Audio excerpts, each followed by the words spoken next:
The Great Gatsby and Seabiscuit by Joe Schmidt.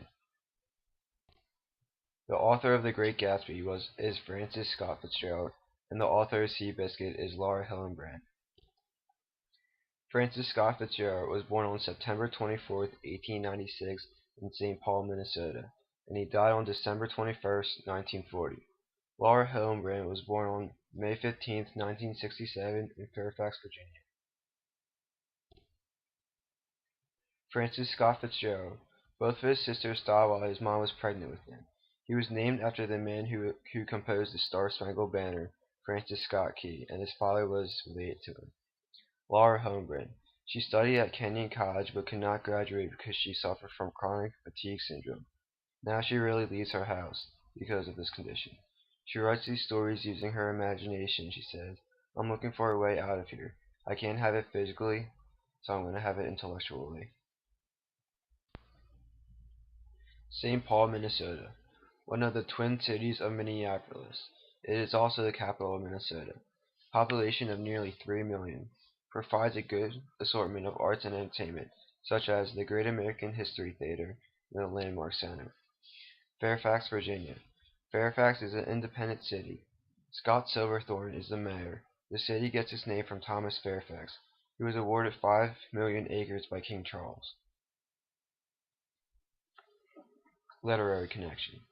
Whenever you feel like criticizing anyone, just remember that all people in this world haven't had the advantages that you have had. This was in Chapter 1 of Great Gatsby.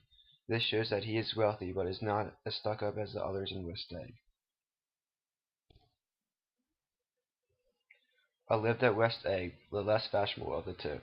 Across the Courtesy Bay, the white palaces of fashionable East Egg glittered along the water.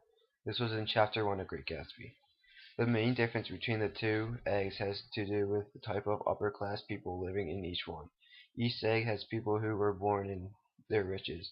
West Egg are mostly members who have worked their way up. However, East Egg still feels superior. He talked a lot about the past and gathered that he wanted to recover something, some idea of himself perhaps, that had gone into loving Daisy. His life has been confused and disordered since then. But if he could return to a certain starting place and go over it all slowly, he could find out what that thing was. This was in Chapter 6 of Great Gatsby. Gatsby scrambled up the social ladder to impress Daisy. Now he is wealthy, but is still not satisfied with Daisy. Money does not always buy happiness. He was statistically speaking one of the worst robbers anywhere. Chapter 4, Seabiscuit. This quote shows that American dream.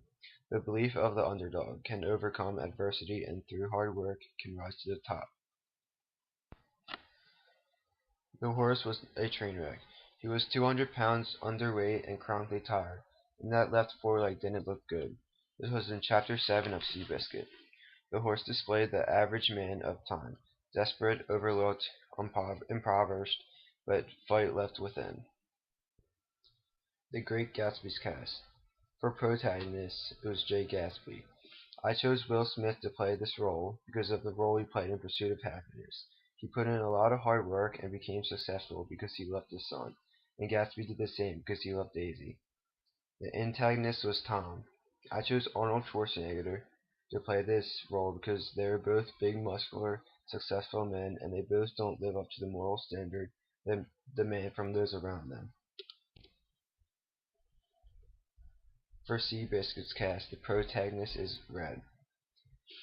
I chose Daniel Radcliffe to play this role because he is shorter and athletically built, and he looks like a jockey. For the antagonist is War Admiral. I chose Hanson to play this role because, like Seabiscuit, he is not your typical racehorse, but is still very successful.